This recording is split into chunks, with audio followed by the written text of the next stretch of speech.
y otro con el nuevo sistema de las Snow Factories, que sí, que esas máquinas son capaces de fabricar a más altas temperaturas.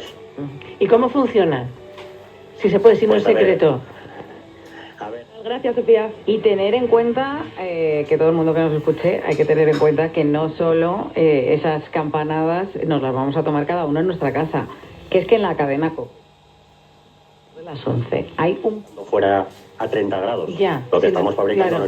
en un entorno controlado, en una máquina controlada, y con eso una vez hecha la sacamos al exterior. Es como un pozo de un nevero.